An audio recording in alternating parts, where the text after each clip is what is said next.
Bom dia a todos, queridos irmãos, amigos de sempre. Estamos aqui ao vivo hoje no Chico,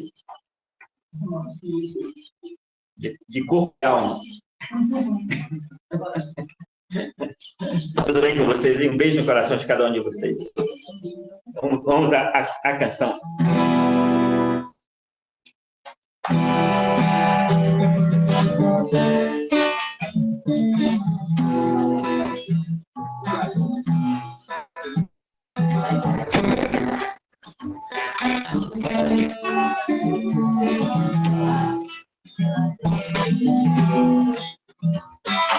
Quando o amor reina nos corações, quando o homem controla as emoções, quando a guerra então cessar e o homem se arrepender,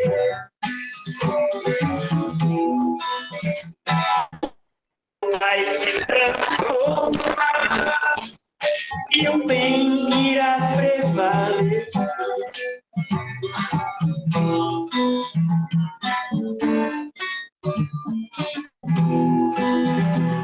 A tempestade vai passar e o mundo verá a luz.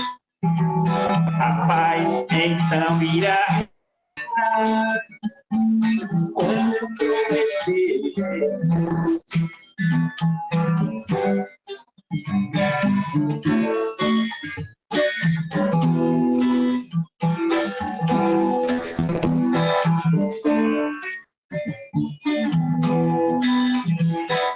Quando o amor reina nos corações, quando o homem controla as emoções, quando a guerra então cessar e o homem se arrepender, o mundo vai se transformar e o bem irá prevalecer.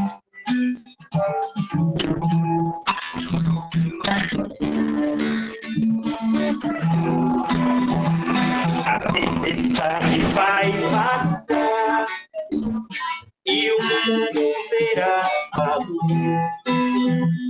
A paz então irá reinar, como prometeu Jesus.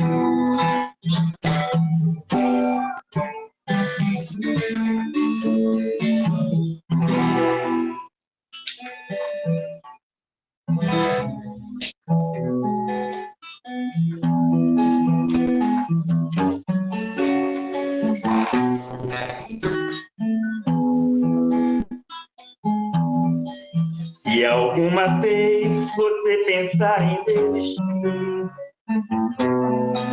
da caminhada, não desanime, existe alguém lhe esperando no fim da estrada.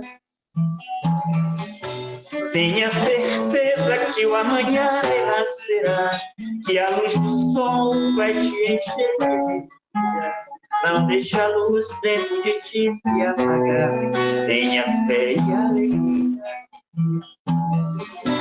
Tenha certeza que o amanhã renascerá, que a luz do sol vai te encher de alegria. Não deixa a luz dentro de ti se apagar. Ela é sua companhia. Tenha coragem, não desista, meu irmão. Segue adiante. No fim da estrada alguém espera por você.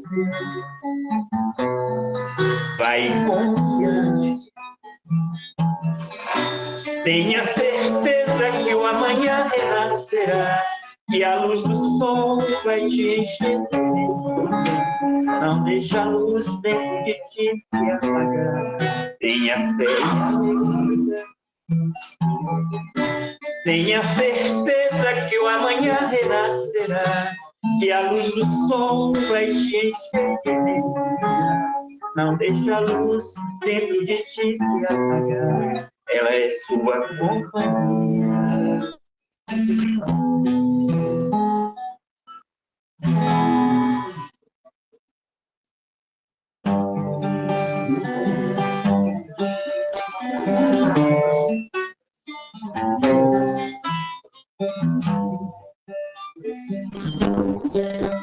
No alto daquele monte, falava para a multidão, falando com seu jeito simples, mas tocava o coração. Surgiu a noite tão bonita e o céu azul todo estrelado. A multidão atenta ouvia aquele ser iluminado. A sua voz doce e singela fez o povo adormecer. Naquela noite tão bonita, curas fez acontecer. Naquela noite tão bonita, curas fez acontecer.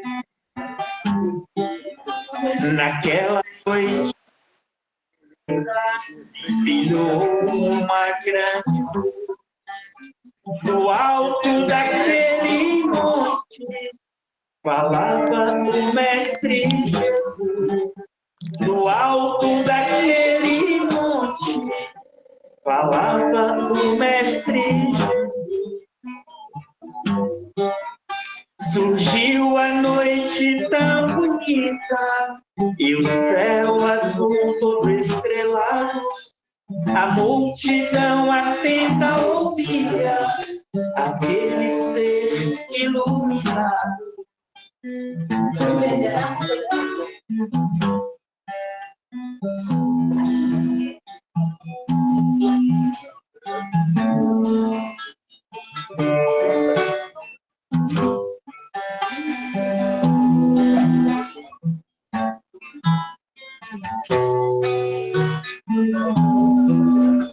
A luz que brilha em meu caminho, as mãos que também me conduzem, é minha fé que me levanta, a força que vem de Jesus. Navego pelas ondas calmas, por onde um dia ele passou, encontro seus rastros na areia, onde ele também pisou. Jesus, esta força tão divina, essa luz que ilumina o caminho por onde eu vou. Jesus, sempre amigo e companheiro, mostrou para o mundo inteiro a força do seu grande amor.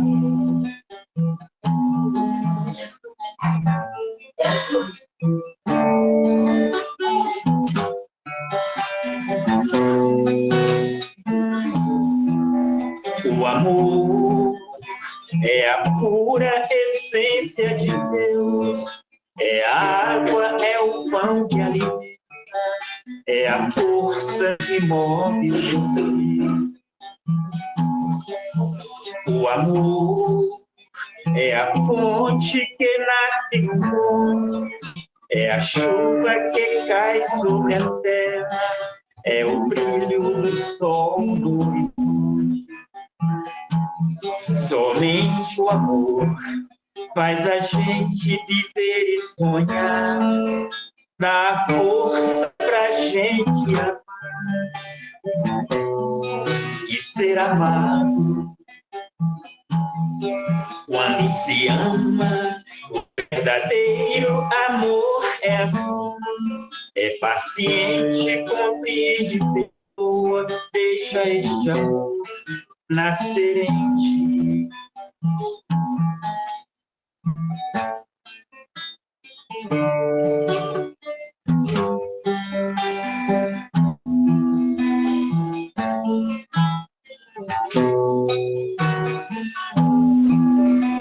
Amor é a fonte que nasce fonte, é a chuva que cai sobre a terra, é o brilho do sol no horizonte.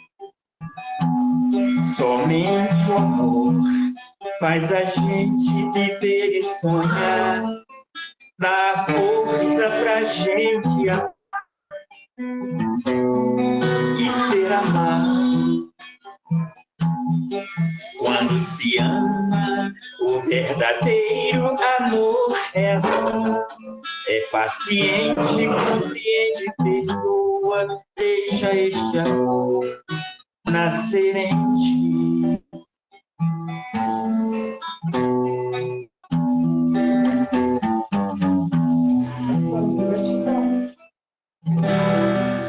É com você. Muito bom. Pode terminar, você pode continuar para nós?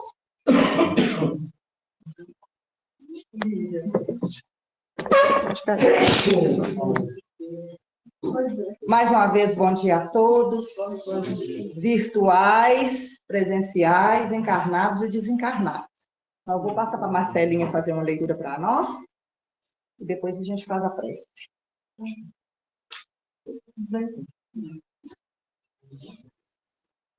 Oi, gente, bom dia.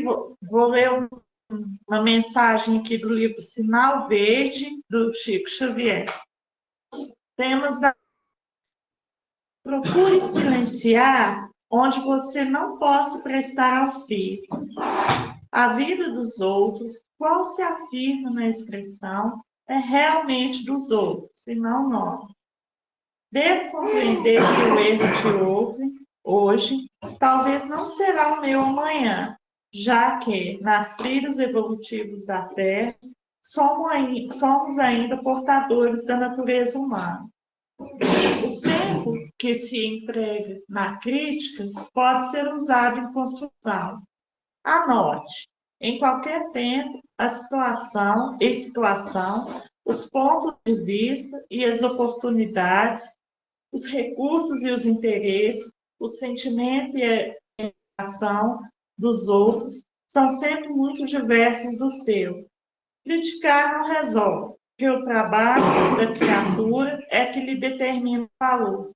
Quem ama, ajuda e desculpa sempre. Não condene, abençoe. Lembre-se, por vezes, basta apenas um martelo para arrasar aquilo que o céu construiu. Gratidão, Marcela. Quando você vai fazer um prece para nós no final. Vamos, então, elevar nossos olhos aí, vamos conectar com os planos mais elevados, para a gente fazer nossa prece inicial. Agradecendo primeiramente a Deus, a Jesus, a espiritualidade amiga, nosso mentor, Chico Xavier, e todos os espíritos negados que vêm ter conosco nessa manhã, trazendo para nós essas energias salutares, essa bênção que é a doutrina dos espíritos. Então, vamos nos conectar com os planos elevados, pedindo a Jesus que envolva a todos que estão presenciais, virtuais, encarnados e desencarnados, todos recebam esses fluidos. Pedindo a Jesus também que socorra todos aqueles que estão inscritos ali nos cadernos de prece da fraternidade e que coloquem a pitada do vosso amor, ó Jesus, nas nossas águas, fluidificando-as. Abençoa a todos, Senhor, abençoa o nosso expositor da manhã de hoje, para que ele nos traga ensinamentos para a nossa caminhada evolutiva. Abençoa nosso querido irmão Antônio Carlos Toninho, que veio nos alegrar, encher os nossos corações com essa mansidão, com essas canções que nos fazem elevar, nos auxiliam. Gratidão, Senhor. E é com essa alegria e com essa gratidão que vamos iniciar o estudo da manhã de hoje. Muita gratidão, Senhor, que assim seja. Enquanto o Valdir se prepara, faz uma canção, então. Deixa que depois cantar, né? Pois é. Aí, ó. Enquanto você vem, Valdir, vai trazer o seu material.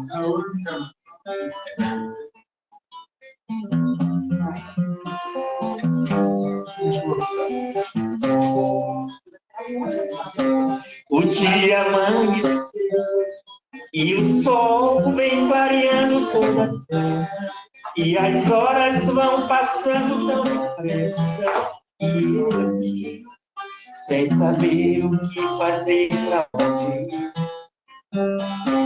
Sozinho aqui estou, à procura de alguém pra conversar. Ainda é tempo pra poder recomeçar o tempo perdido. Um dia alguém falou que o tempo era o meu melhor amigo, que aonde eu for o tempo vai comigo. Hoje eu sei o tempo que perdi nas ilusões e coisas tão banais. Ainda é tempo pra recomeçar. Ainda é tempo. O dia amanheceu e o sol vem clareando toda a terra, e as horas vão passando tão depressa, e eu aqui, sem saber o que fazer pra onde ir. Sozinho aqui estou, à procura de alguém pra conversar. Ainda é tempo pra poder recomeçar o tempo perdido. Um dia alguém falou que o tempo era o meu melhor amigo, que aonde eu for o tempo vai comigo. Hoje eu sei o tempo que perdi nas ilusões e coisas tão banais. Ainda é tempo pra recomeçar. Ainda é tempo pra recomeçar. Ainda é tempo.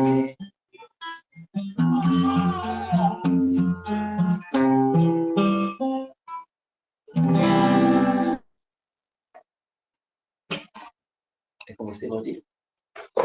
Saiu do chão, né? Saiu também, Valdir? Saiu do chão? Saiu do chão?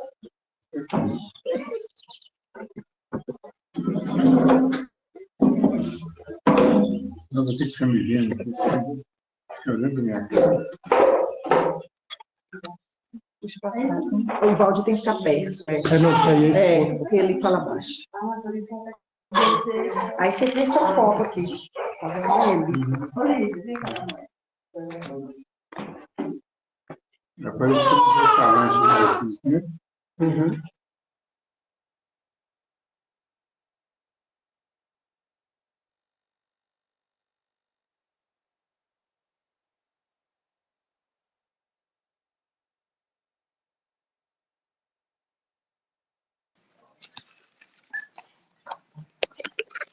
Pronto.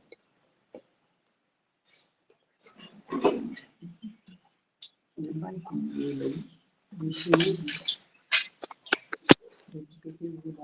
Uhum.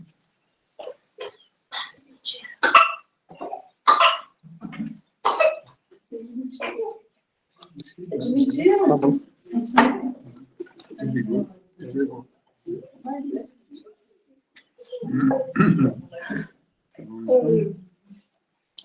Gente, bom dia a todos. Bom dia. Vamos agradecer a Jesus, né, a oportunidade, mais uma vez, de estarmos aqui, nessa manhã de domingo, 1º de outubro, né, 1º dia do mês, final de ano já, E agradecendo pelo ano que já passou até agora e por todas as oportunidades que tivemos, que tenhamos mais oportunidades para frente. Hoje nós vamos conversar um pouquinho aqui sobre o escândalo, que é um tema que está no Evangelho, né? Está aqui do Evangelho de Marcos. Marcos, capítulo 9, de 42 a 50. Mateus 18, 6 a 11. E Lucas 17, de 1 a 2. E aí nós vamos conversar um pouquinho sobre isso, tá? Para quem não sabe ainda, normalmente pode participar, quem quiser falar alguma coisa, quem quiser acrescentar, comentar, discordar. Se quiser, pode até perguntar, se eu não souber, o Toninho responde aí também. E o Toninho responde cantando, inclusive. Né? Então, vai ficar até mais interessante. Tá? Então, fique à vontade. Vamos...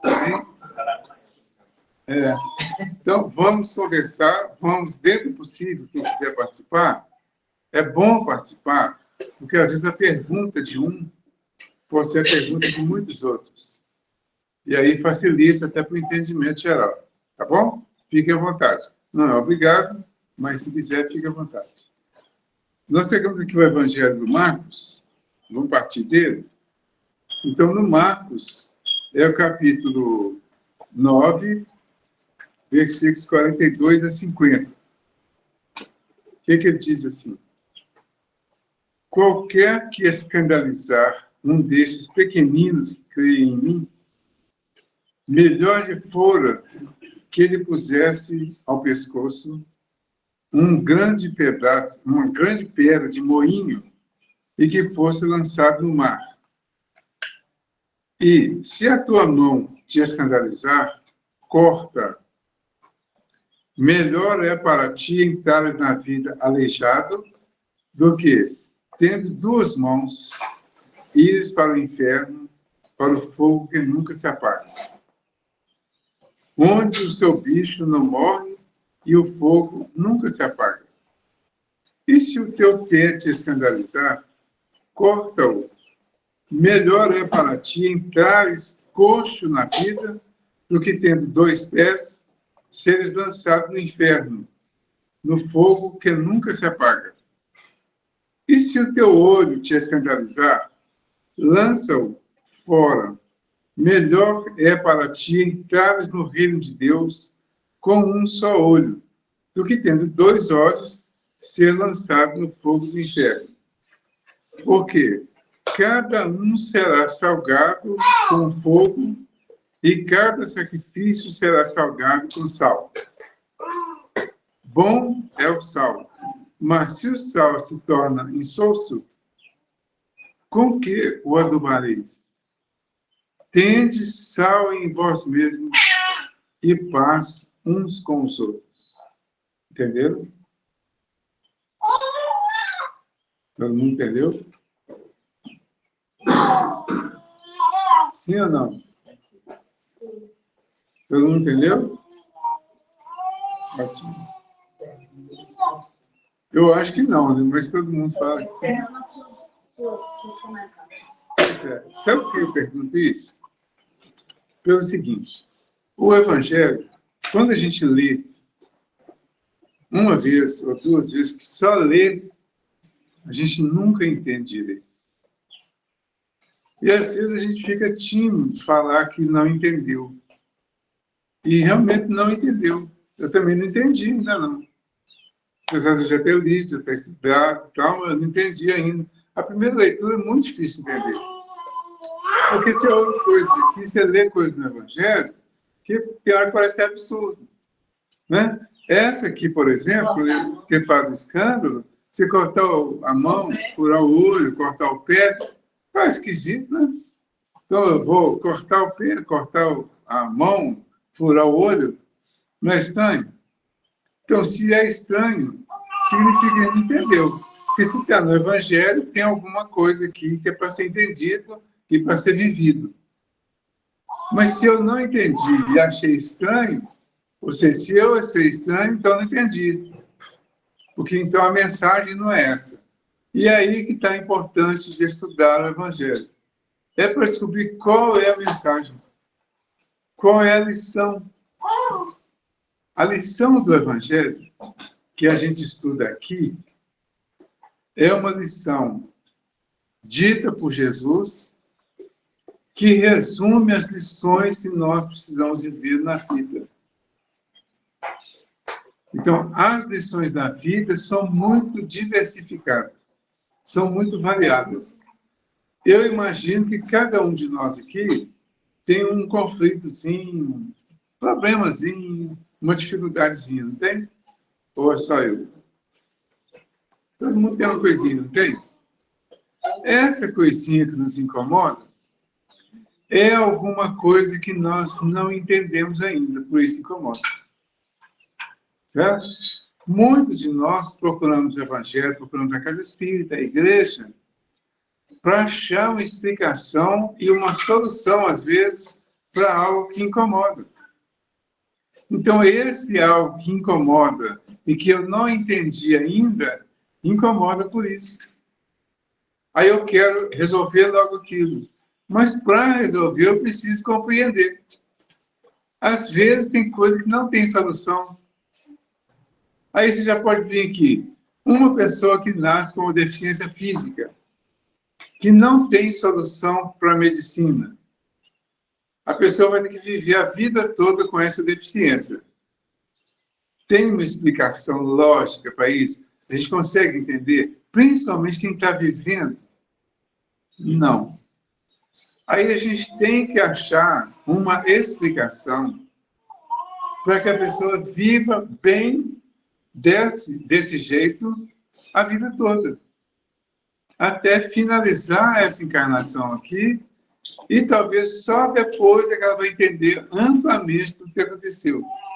Então, o entendimento do Evangelho vai nos ajudar a entender a vida. Se não servir para ajudar a entender a vida, não faz sentido estudar o Evangelho. Então, estudou o Evangelho? Estudou. Vamos compreender? Vamos, o melhor possível. Vamos assimilar a mensagem do Evangelho? Vamos interiorizar a mensagem do Evangelho. Interiorizou? Ela passa a fazer parte da gente. Ela está em mim, a mensagem. Aí eu vou exteriorizar isso que já está dentro de mim nas diversas situações da vida. Mas e se eu não fizer isso? E se eu só souber de cor o Evangelho, mas por fora? Não vai fazer grande efeito. Porque eu não vou usar nas questões da vida. Por isso, muitos religiosos das diversas crenças, inclusive espíritas, estão desencarnando e sofrendo no plano espiritual. Porque o título religioso, a frequência nas igrejas, nos centros, não é suficiente para a gente ficar bem, tanto no plano espiritual quanto aqui no físico. Tem muita gente que frequenta as casas, toma passe, que faz tudo que precisa ser feito, faz caridade, mas intimamente não está bem. Está sofrendo. E às vezes coisas até pequenas, mas está sofrendo. Por quê? Não interiorizou o Evangelho. Por que que a gente olha para Jesus passando por tudo aquilo e a gente não consegue imaginar Jesus sofrendo? A gente não consegue ver Jesus revoltado, xingando como a gente xinga às vezes. Por quê? Porque ele tinha o Evangelho na intimidade dele. Ele vivia intimamente o Evangelho. Ele sabia e sentia exatamente o que estava acontecendo. Por isso que ele veio dar o exemplo para nós. Ele veio dar um exemplo para nós de uma coisa muito forte, que é muito pesada para nós, mas para ele não. Ele tinha total domínio sobre tudo aquilo que estava acontecendo. Por isso ele veio, vivenciou, ensinou para nós com o exemplo, com a fala, com o comportamento, e deixou para a gente continuar estudando, primeiro estudando o Evangelho, entendendo, assimilando e vivenciando. Então, esse é um ponto que a gente precisa considerar antes de iniciar o estudo do Evangelho. Vai estudar em casa? Pega lá um versículo, lê o versículo, trabalhe o versículo. Tem uma palavra difícil? o que significa essa palavra. Esse é um dos pontos principais. Entender o que está escrito, o significado das palavras. Um significado mais amplo, que nem sempre é o que está escrito aqui, que a gente às vezes nem entende mesmo. Mas você vai achar um outro significado que vai ficar mais de acordo. Aí você vai pegar os significados, depois você faz uma adaptação de tudo para você entender para a vida. Aí entendeu a mensagem do Evangelho. Eu entendi, aí fica fácil de se assimilar. Assimilou, fica fácil de ser vivenciado. Vai ser de hoje para amanhã? Não. Mas vai acontecer. Precisa acontecer. E nós só vamos sair do ciclo das encarnações na Terra quando nós compreendermos e vivenciarmos. Não é ameaça. É a realidade. Não é ameaça. Bom, então, dentro desse capítulo aqui, nós temos o Evangelho segundo o Espiritismo, que veio exatamente para facilitar para nós. Aí, uma das coisas que eu falei aqui, já de cara que dá para entender, no Evangelho segundo o Espiritismo está no capítulo 8. O capítulo 8 é bem-aventurados os puros de coração, porque eles verão a Deus. Só o título desse capítulo já nos ajuda muito, se a gente entender. A gente entende o que é ver Deus? Será que eu vou ver Deus? Porque a gente ainda tem aquela ideia assim. Ali a gente está vendo Deus, a gente sabe para a janela e vê. Mas a ideia inicial é Deus é como se fosse um homem, né? Aquele velhinho de cabelo branco, roupa branca, com um cajado na mão, né? Sentado no trono, distribuindo bênçãos e maldições. A ideia geral é essa. Mas não é esse Deus que nós queremos ver. O Deus definido pelo Espiritismo é a inteligência suprema. É a causa primeira de todas as coisas. É o Criador. E quando, na questão número 4 do Livro dos Espíritos, ele pergunta onde podemos encontrar a prova da existência de Deus, nós vamos achar a resposta assim do Deus. Isso. Você vai observar o quê? Ele fala assim, num axioma utilizado pelas vossas ciências, não há efeito sem causa. O que é efeito? Tudo que a gente vê. Então, você olha para a criança, é um efeito. Olha para nós mesmos, efeito. Olha para a perfeição dos nossos corpos. Mesmo os corpos que têm alguma dificuldade, eles são perfeitos para a nossa necessidade. Então, todos os nossos corpos são perfeitos para a nossa necessidade. Não são perfeitos quando nós comparamos uns com os outros, mas são quando eles atendem à nossa necessidade. Ele fala, num axioma utilizado pelas vossas ciências, não há efeito sem causa. Observai tudo à sua volta. E o que não for obra do homem, de quem será? Aí você olha para a janela e vai ver. O que é aí que o homem fez na natureza? Eu acho que o encantado é os insetos. Homens trabalhando muito bem. Eu paro tudo para mim. Menos barato, né? Menos barato. Né? Não. Que hora é barato também? Não, mas se você usar aqueles perfumes, desde casa elas não tacam. Não se puder nem saber. Pois é. Não, porque muita gente vai, inseto, é bonitinho, né? A Janinha. A Janinha é bonitinha, né? O ratinho é bonitinho. Tem gente que adora o ratinho, né? Não é? Bonitinho o ratinho, né? A barata é bonitinha, ela é toda envergizadinha. Toda bonitinha. Ô, Maria, você diz que sou famintos comigo e colocava um pedaço de rapadura de fora para os convívios de fazer da casa dele. Entendeu? Então, a natureza, gente, tem uma perfeição assim, mas o que é importante aí é a possibilidade ou a impossibilidade do homem de fazer o que está na natureza.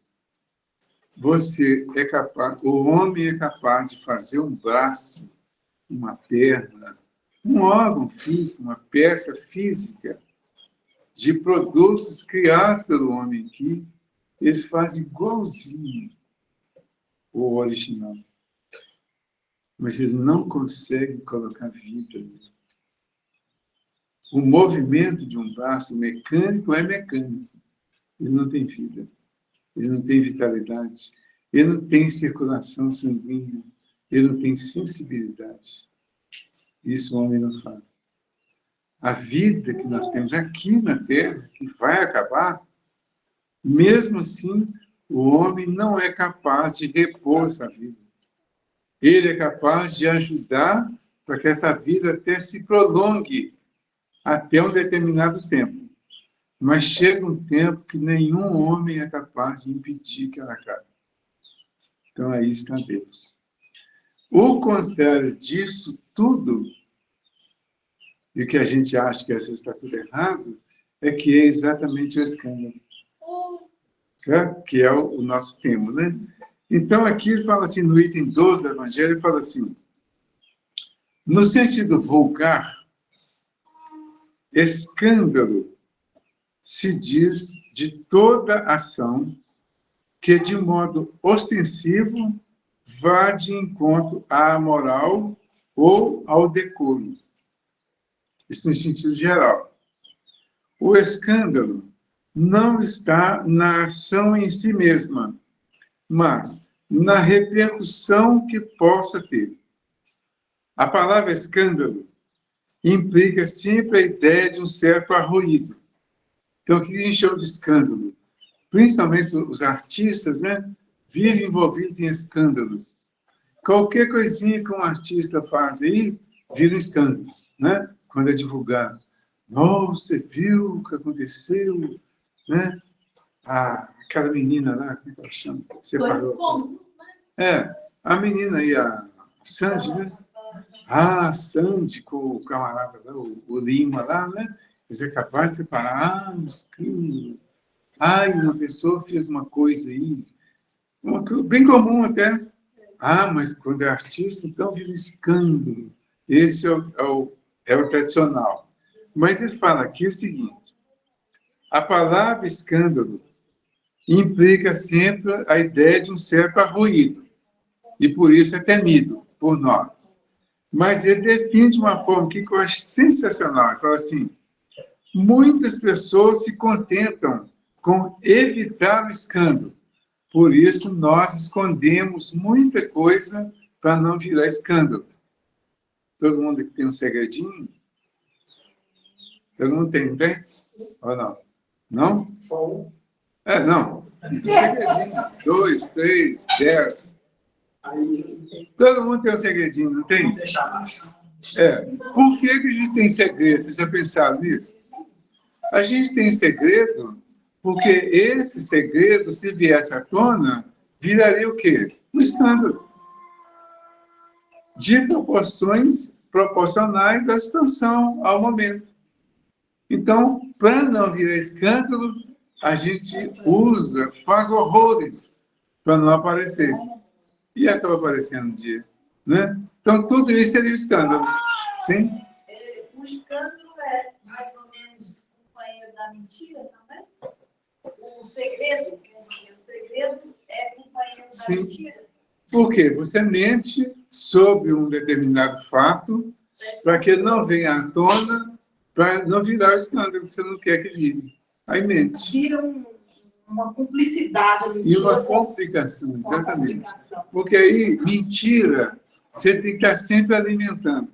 Atualizando, né? Isso. Aí, quando você mente, essa mentira dura pouco. Quando ela está prestes a ser descoberta, que vai ser um outro tipo de escândalo, você tem que arranjar outra para abafar essa. E vai mentindo, e mentindo, e mentindo, e mentindo, e acaba chegando a proporções assim, inimagináveis.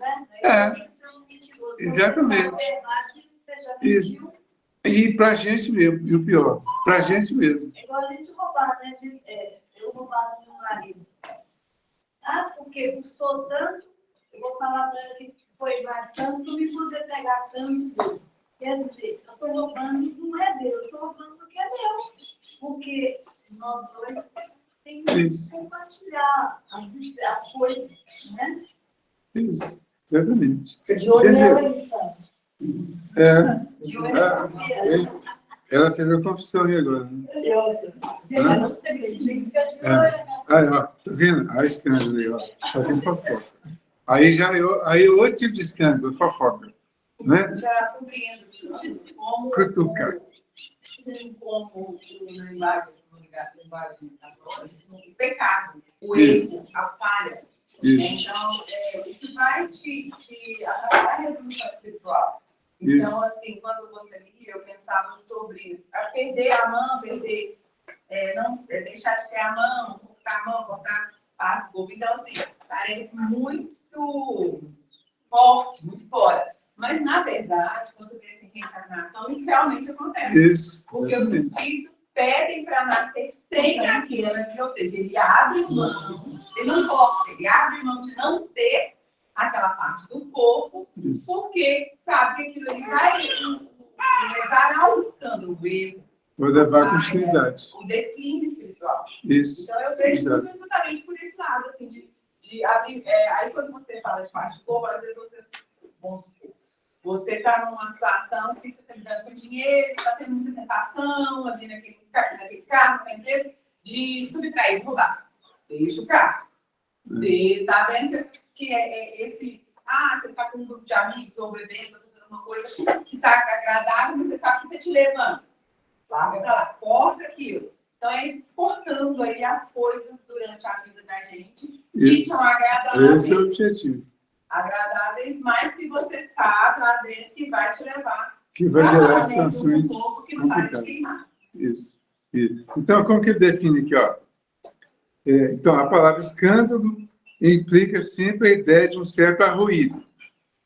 Muitas pessoas se contentam com evitar o escândalo porque este lhes faria sofrer o orgulho, lhes acarretaria perda de consideração da parte dos homens, e desde que as suas torpezas fiquem ignoradas, é quanto basta para que se lhes conserve em repouso a consciência.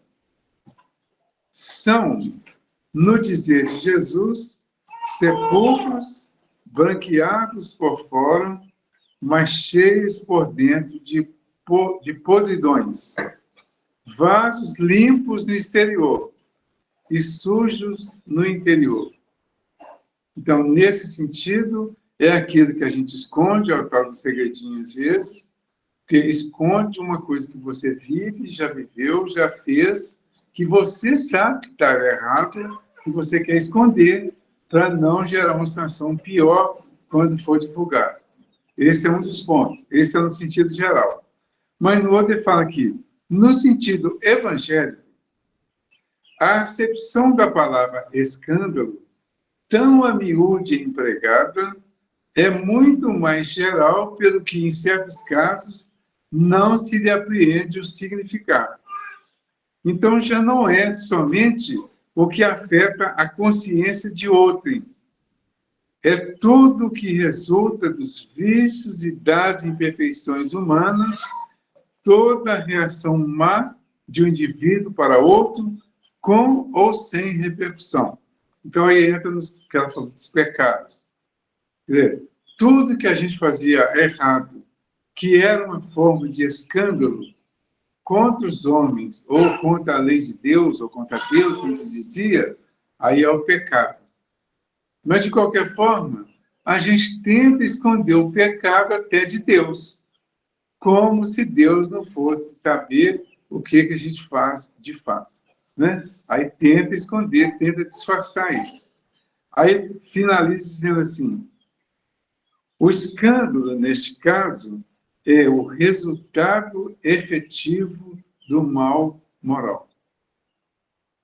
Então, tudo aquilo que a gente faz contra a lei de Deus, que é a lei moral, é escândalo, nesse sentido. É mais geral. Tendo ou não repercussão para as pessoas. Então, tem muita coisa que a gente faz que é considerado normal pelas pessoas, mas que é considerado errado pela lei de Deus. Mas a gente faz e todo mundo concorda. Aí, quando ele fala dos vícios, por exemplo, os vícios são formas de escândalos que são prejudiciais a nós. E não é considerado escândalo pelas pessoas, a não ser que você realmente extrapole. Por exemplo, beber é considerado um ato socialmente aceito. Certo? Beber. Beber socialmente. Se você, ao beber socialmente, muito ou pouco, não faz nada que extrapole isso, para todo mundo é considerado normal. Passa a não ser normal quando, ao beber, você faz uma série de atrapalhadas. Aí vai ser considerado escândalo. Mas o beber em si, não. No sentido da lei de Deus, os vícios, tendo ou não repercussão no nosso meio, já são considerados escândalos, porque eles são prejudiciais à nossa saúde. Eles são prejudiciais tanto à nossa saúde física quanto mental. Então, em algum momento, vai ter alguma repercussão e vai fazer mal, direto ou indiretamente. A você, com certeza, e aos outros, indiretamente. Ou não, dependendo da situação de cada um. Então, aí é um chamamento, essa questão do escândalo, para que a gente se cuide, para que a gente observe mais. E aí entra as questões do corte. Cida, você quer falar? Eu ia só fazer uma colocação com você. O escândalo do caminhar do progresso, ele, por exemplo, uma moça que ficasse grávida lá atrás, pelo menos na minha época de infância, escondia, era um escândalo para a família, desonrava. Hoje, ela já conta, pronto, e acabou. Né? A gente vê que no decorrer do progresso, também, assim, a gente vai aprendendo o que é realmente, tirando, né, esse espírito da letra, para saber realmente o que é o escândalo. Porque não é o efeito em si, né? É ali é a repercussão. A repercussão. Então, a questão da repercussão, aí, no passado, tinha as questões dos preconceitos, né? Tinha as questões familiares, as culturas familiares, dos ambientes, dos lugares. Então, no interior, tem coisa que é escândalo muito grave. Na medida que vai ampliando, você vai para cidades maiores, que tem novas culturas, novas formas, novas visões de civilização, o que é escândalo num lugar, no outro já não é mais. Né? Então, no sentido geral, é muito confuso, porque às vezes tem coisa que é num lugar e não é no outro. Aí a gente tem que considerar mais no sentido do Evangelho, porque nós estamos nos baseando no Evangelho de Jesus para mudar a nossa vida. Seria o que agride às leis de Deus, não as leis dos homens. Isso. Porque as leis de Deus são perfeitas, dos homens são variadas. Exatamente. Os homens é de acordo com a conveniência. Não a moral dos homens, sim as leis de Deus, a moral que Deus, que Jesus pregou, aquela verdadeira moral.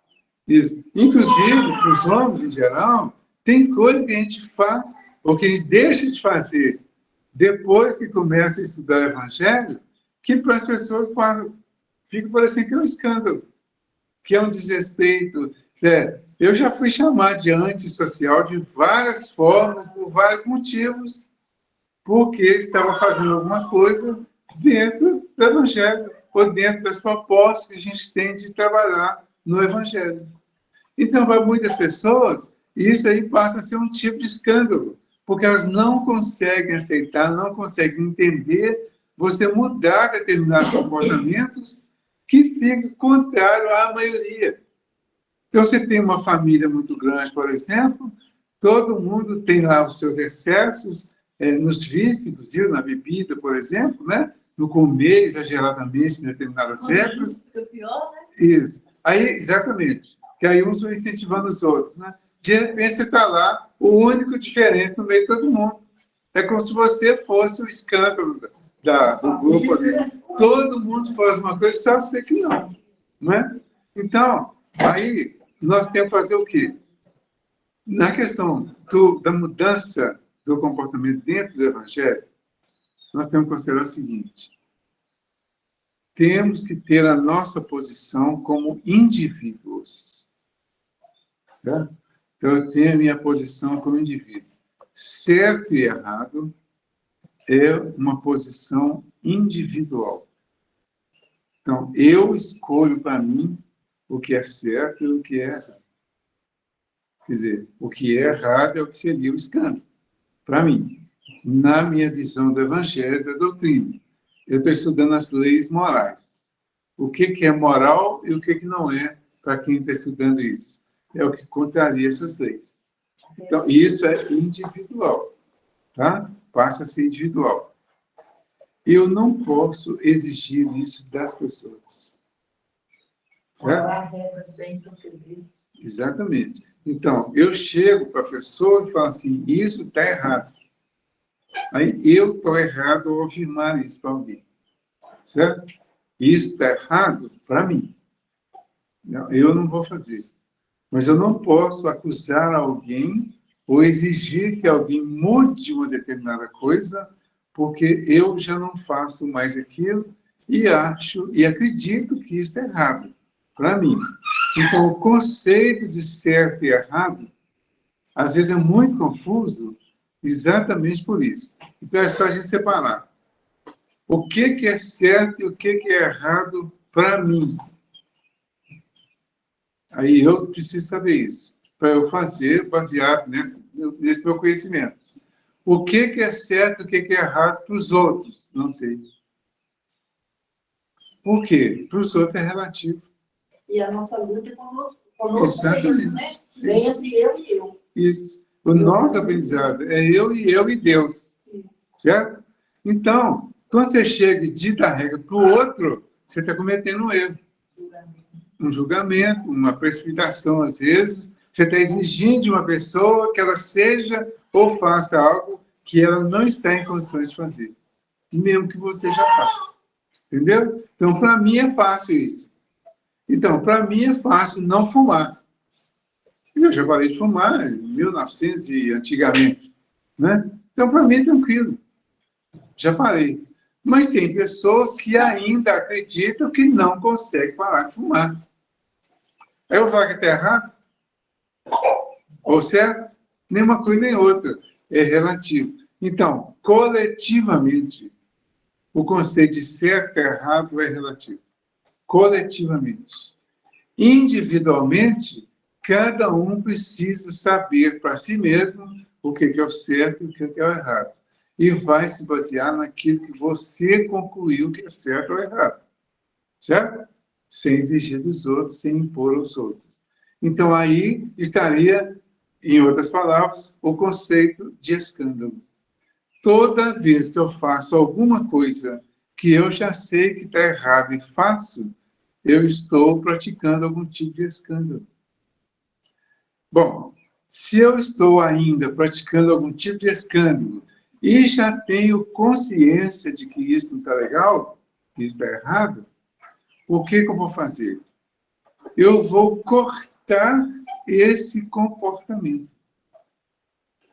Aí ele fala de pé, de mão e de olho. Em geral, nós temos 2 pés, 2 mãos e 2 olhos, né? Tudo que é duplo em nós, fisicamente, simboliza certo e errado, direito e esquerdo, bom e mal, orgulho, humildade. Certo? Toda vez que a gente for interpretar o Evangelho, que ele está falando de coisas duplas, a gente pode levar para o duplo sentido das nossas personalidades. Qual que é a proposta de Jesus, então? É cortar o pé? Não. No primeiro momento, na interpretação aqui, não é cortar o pé. É cortar o que nos leva a caminhar para o erro. O direito mudado no Estado. Exatamente. Então, você corta esse pé que te indica ou que te leva para um caminho errado. Pedra de tropeço. Isso. E a mão? Mesma coisa. Tem coisa que a gente pratica com as mãos, né? Você descobriu que você pratica com as mãos determinadas coisas que são inconvenientes. Então, você vai simbolicamente cortar essas mãos que te levam para o erro que você já descobriu que é erro. Entenderam? Os olhos é a mesma coisa. A nossa visão, quando ele fala que bem-aventurados os puros de coração, porque eles verão Deus, a visão tem uma importância, sim, incalculável. Porque a visão, ela representa a nossa percepção de tudo. Então, é através da visão que você vai representar tudo que você vê, de fato, e tudo que você percebe, que você vê com os olhos físicos ou com os olhos espirituais. É a mesma coisa. É você cortar a visão, a percepção do mal que está fazendo muito mal para você. Então, os olhos, ele diz aqui no Evangelho também, que são a luz do corpo. É através dos olhos que você pode estar iluminado ou nas trevas. Quando você tem os seus olhos nas trevas, que você está vendo exatamente o contrário do que deveria ser na visão do Evangelho, você precisa cortar, eliminar. Aí, você eliminando esses olhos que veem a treva, você vai desenvolver os olhos que veem, que mostram a luz. Então, é uma relação de bem e de mal. O olho que vê a treva é o olho que vê o mal. É o que só vê o mal em sua mente. Então, você olha para uma pessoa, você pode olhar e ver só coisa ruim. É a treva do seu olho. Certo? É o escândalo. Eu olho para uma pessoa e falo, nossa, pessoa estranha, pessoa esquisita, né? Que pessoa isso e aquilo. Em diversas situações da vida. É a treva, é o olho ruim. Mas você aprende e começa a olhar para as pessoas e tentar descobrir o que tem de bom nelas. Você olha e até acha fisicamente aquela pessoa feia. Fisicamente. Mas o que ela tem de bonito? Eu, às vezes, cito o exemplo do Chico, eu acho que ele não acha ruim, não. Ele mesmo falava, né? Parece um sapo. Sapo é feio, né? Pois é. E ele falava isso, que ele era um sapo que carregava uma vela nas costas. E que, às vezes, a polpa dessa vela caía nele e queimava. Ele fez quase uma parábola aí, né? Então, ele era uma pessoa fisicamente feia. Certo? No primeiro momento, eu podia ver isso. Mas, assim que você passa a observar com o seu olho bom, você vai descobrir tanta coisa bonita nele que ele passa a ser uma pessoa maravilhosa. Entendeu? Então, aquela parte física perde completamente a importância. Esse é o olho bom, é o olho da luz. Esse não precisa ser cortado, esse precisa ser incentivado. Agora, o olho que viu só coisa feia, esse precisa ser cortado. Então, é nesse sentido que ele fala aqui para nós, fisicamente, nessa questão de cortar o braço, a perna e o olho. Tem um outro sentido, que é mais profundo até. É quando você relaciona com a reencarnação. Por quê? Às vezes, a pessoa está tão comprometida com alguma situação que ela precisa renascer sem aquele órgão que estava levando à perdição. Aí é cortar mesmo, mas é um corte programado dentro de uma reencarnação, tudo organizado, para que a pessoa não continue cedendo aquilo. No livro, por exemplo, lá, o Missionários da Luz, no capítulo 12, Preparação de Experiências, o André Luiz vai visitar esse departamento porque ele tinha pedido para participar da reencarnação do Segismundo, que é o capítulo 13.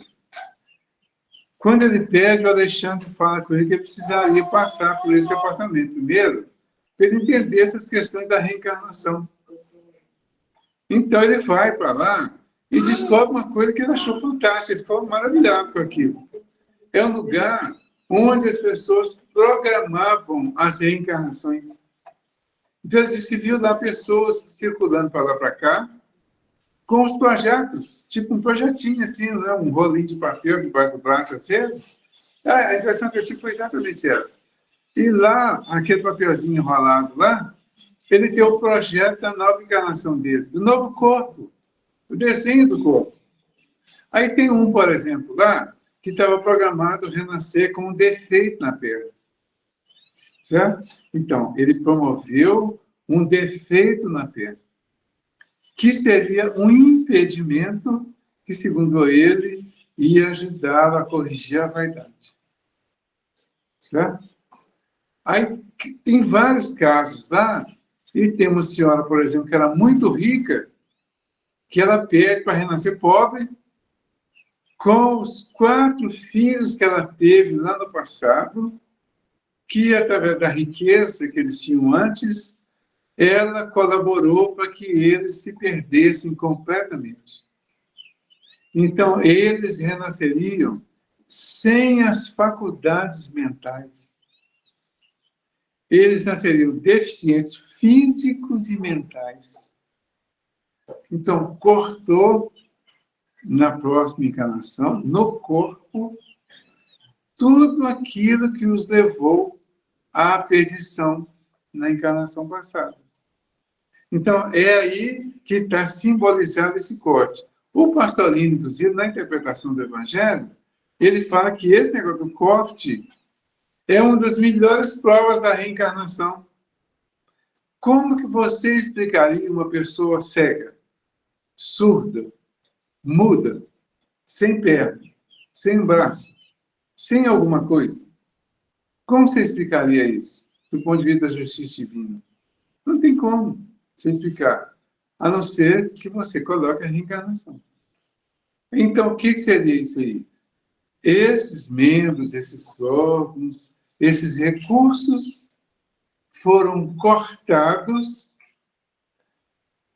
por orientação da espiritualidade e, às vezes, com a concordância da pessoa, para que ela não continue incorrendo nos mesmos erros, nos mesmos escândalos. É o resultado efetivo do mal moral. É individual, principalmente. Quando você corta a possibilidade de fazer aquilo, de repetir, de persistir naquilo, para que a pessoa realmente não complique mais ainda e vá cada vez mais se perdendo. Certo? Você falou? No Memórias de um Suicida, aí depois que ele passa todo aquele processo, então ele vai contar o caso dos amigos dele que iam reencarnar e a pastinha que eles estavam andando, e aí o cara tinha enforcado a mulher e ele percebia que não tinha as mãos. Não teria assim. E aí depois ele volta e aí ele vai lá visitar e realmente ele nasceu sem a mão. Isso. Então, porque era no pensamento, era no psíquico da pessoa. Sim. E aí eles olhavam e ele, mesmo Camila, pensava assim, Senhor, eu estou vendo o que está acontecendo com eles e eu, como que eu vou ter que voltar? Então, acaba de ser... E a gente tem a informação que passa como se não tivesse. Isso. Exatamente. Esse Por quê? Porque é duro, é difícil, né? É difícil você perceber que um recurso importante que a grande maioria tem, você não tem. E foi cortado de você exatamente porque esse foi o seu motivo principal dos escândalos anteriores.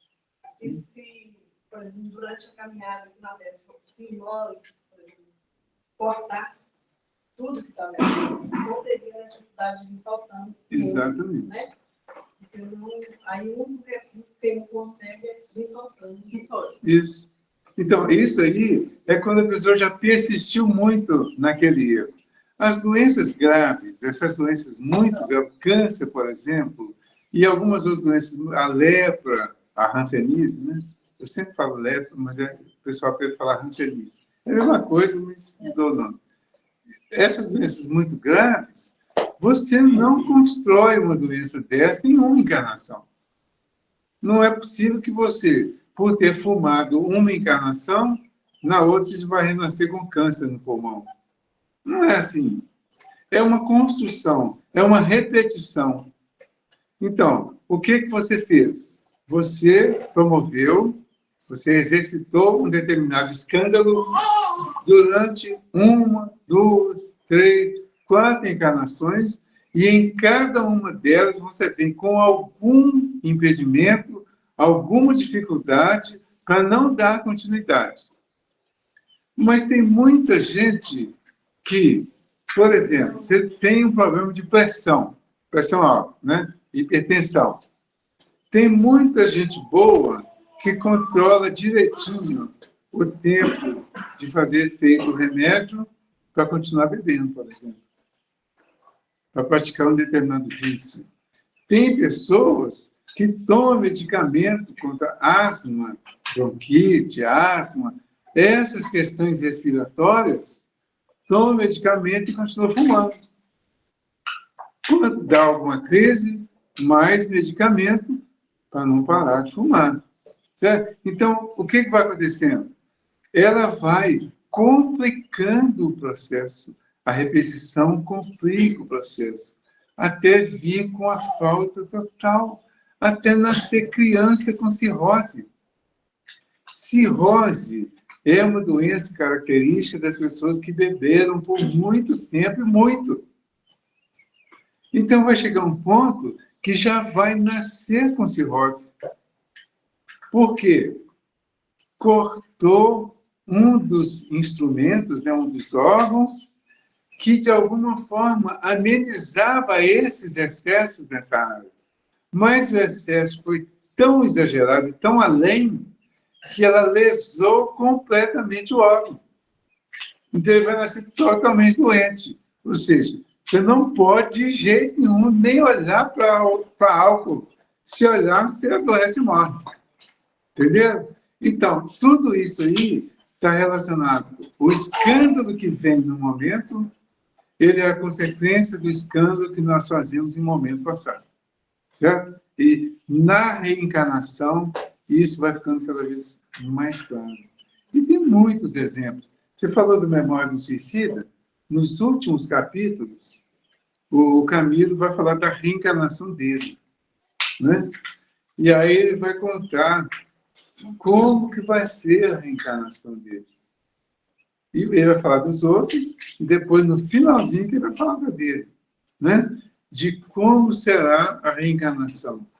Como será a reencarnação de um suicida? A gente não pode generalizar, é claro, né? Mas, se a pessoa voluntariamente detonou uma parte física do corpo, a tendência é que ela tenha cortado, de alguma forma, essa parte física e vai renascer sem ela, ou vai renascer com ela toda detonada. Certo? Em geral. Escolha, né? Isso. A forma de reparar ele novamente é só reencarnar. Exatamente. Então, ele vai reencarnar com aquela lesão. Aí, gente, tem um outro ponto que é muito importante.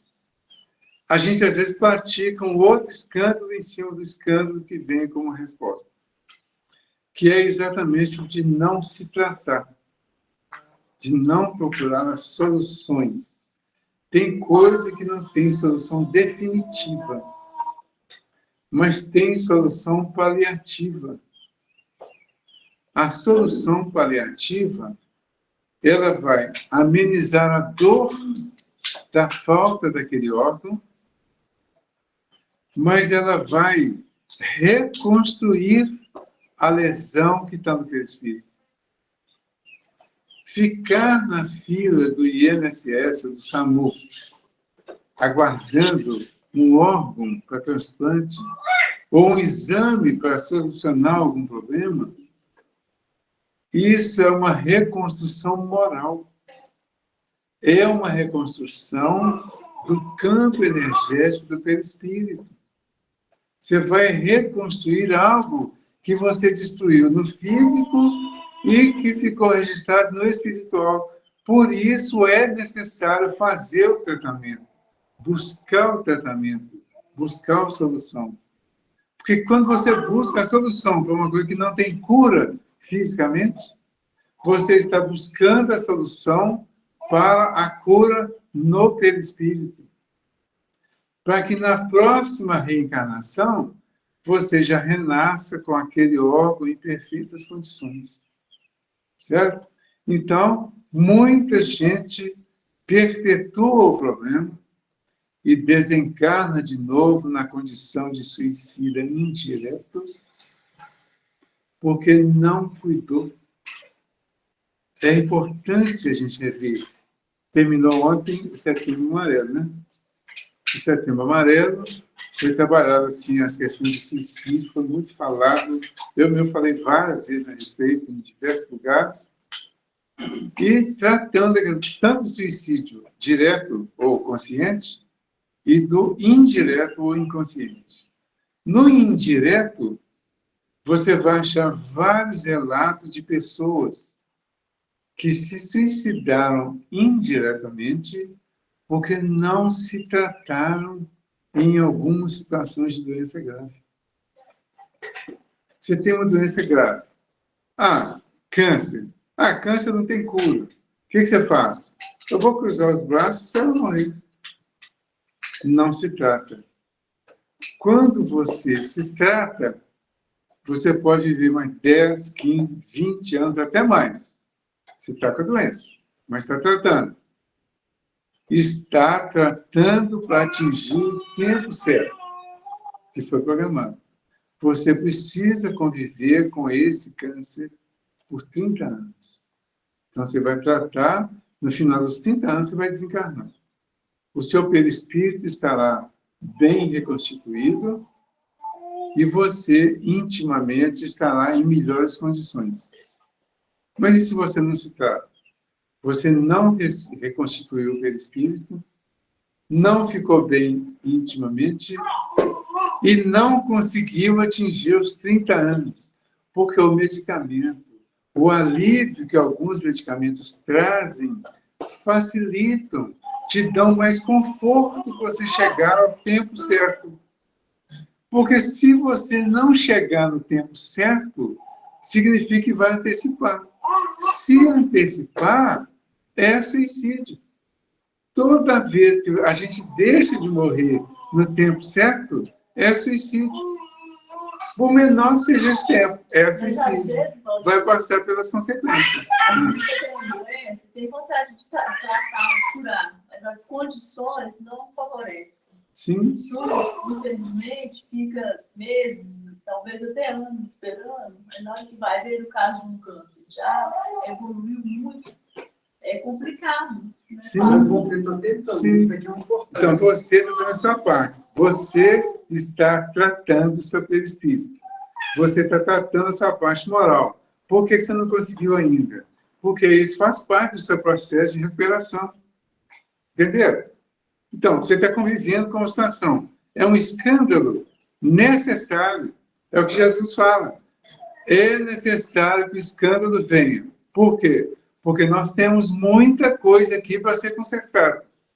E esses concertos dolorosos são tipos de escândalo, que, para quem recebe, é necessário para atingir o seu objetivo, para consertar. Então, vamos imaginar assim, que tem uma organização política, um ministério, por exemplo, da saúde, que ao invés de utilizar o dinheiro do Ministério da Saúde para agilizar o tratamento das pessoas, os responsáveis desviam o dinheiro para outras coisas para exatamente promover esse escândalo que vai impedir que você se trate no tempo que você acha que é o tempo certo. Tá? Deveria ser mais urgente. Tá? Então, aí você está sendo vítima de um escândalo. Aí Jesus fala, é necessário que o escândalo venha. Por quê? Você precisa ficar esse tempo procurando, se esforçando, lutando para conseguir a solução. Você está recuperando a sua questão moral e recuperando o seu perispírito. Agora, ele fala depois, mas ai daquele por quem o escândalo vier. Quem é aquele que vai ter esse ai? É o que desviou o dinheiro da saúde para outra coisa, para o seu sítio, para a sua fazenda, para a sua coisa. Tem que pagar, né? Isso. Então, esse aí, ai dele. Esse que fez esse desvio, ele será você amanhã, na próxima encarnação. Entendeu? Então, na próxima encarnação, ele vai passar por isso que você passou agora, em consequência da atitude que ele teve ao desviar. Então, ele faz o escândalo. É permitido que ele faça o escândalo, que é necessário para muitas pessoas, mas ele vai ficar com um compromisso por ter feito isso. Então, gente, as duas coisas precisam ser muito bem compreendidas por nós, para a gente não incorrer de novo nos erros. Certo? Então, eu preciso ter uma consciência de que eu não devo promover nenhum tipo de escândalo, mesmo que eu saiba que é necessário. Mesmo que eu saiba que o mal que eu faço para uma pessoa, essa pessoa precisava passar por aquele mal. Porque ela estava devendo a lei, não a mim. Agora, eu preciso saber também que, ao fazer, e mesmo que essa pessoa se beneficie, porque ela teve a oportunidade de resgatar o problema dela, eu me comprometo. Porque ela devia para a lei e pagou. Eu passo a dever para a lei e vou pagar. Entendeu? E é aí que a coisa complica. Você quer falar? Sim. Marta Gabriela falou aí nos comentários que nossas ações de hoje vão moldando o nosso espírito. As más ações vão deformando. Exatamente. Exatamente. Eu costumo representar o perispírito. Você imagina um corpo, né? Perispiritual. Eu costumo exatamente colocar o lado direito e o lado esquerdo. Eu coloco assim, simbolicamente, né? É o lado certo e o lado errado. Né? É o lado do bem e o lado do mal. É o lado do orgulho e o lado da humildade. Tá bom? Esse lado está doido. Nós já passou 10 minutos. Então, só para finalizar essa ideia do perispírito, então, você finalizou. Você organizou isso. Quando você vai cometendo seus enganos, você vai marcando o seu perispírito do lado esquerdo, do lado errado. Tá? Você vai fazendo cruzinhas. Quanto mais você erra, mais cruzinhas você vai fazendo. Quando você acerta, você faz estrelinhas do lado direito, do lado bom. Estrelinhas. A nossa reencarnação, a gente precisa transformar as cruzinhas em estrelinhas. Certo? É um símbolo até bonitinho, né? A cruzinha, ou a cruz, é o símbolo que Jesus usou na pregação dele para mostrar para nós que nós precisamos carregar a nossa cruz e transformar em luz, em estrela. Então, carregando a cruz, nós vamos acrescentando nela virtudes e as virtudes transformam a cruz em pontos de luz. E aí nós vamos nos iluminando, vamos corrigindo essas lições do perispírito e vamos corrigindo os nossos erros da passado. Certo? Então fica aí para nós a mensagem do escândalo, a mensagem simbólica aqui, mandando cortar tudo, e para que a gente corte voluntariamente, não a mão, mas os males que nós podemos fazer com a mão, com o pé, com o olho, ou com a inteligência, com qualquer parte nossa. Que a gente corte isso definitivamente para não promover escândalos que voltarão contra nós no futuro. Muito obrigado. Desculpem ter passado o horário, que eu sinceramente não ouvi. Eu estou perdendo a noção do horário, né? Estou caducando. O relógio está escondido, por isso que eu fui ver aí. Um pouquinho mais tarde. E eu, na hora que eu te entreguei, era 41. Ah, tá. Então Você está não certinho. passou o seu Tá tempo certinho. de mão. Obrigado, Cida. Está vendo? Ela já amenizou o meu espírito. Por isso que eu te falei agora. Ah, tá. Não te falei, não. Realmente eu não vi. Eu perdi completamente a noção. Então, vamos fazer a nossa oração, o nosso agradecimento, né? Eu, particularmente, agradeço a todos vocês pela participação, pela presença, agradeço pelo convite e pedimos a Jesus que ilumine a todos nós, que facilite o nosso entendimento para compreendermos o quanto nós podemos nos comprometer quando fazemos algum mal. E aparentemente é contra as pessoas e que, na verdade, é contra a lei de Deus. E sendo contra a lei de Deus, é contra nós mesmos e que vai precisar ser reparado. Que possamos, nessa existência, reparar essas nossas faltas, corrigir, iluminar o nosso perispírito, o nosso campo espiritual, transformar as nossas cruzes em luzes, e que essas luzes sejam a iluminação que todos precisamos para continuar iluminando os nossos e os caminhos daqueles com quem convivemos.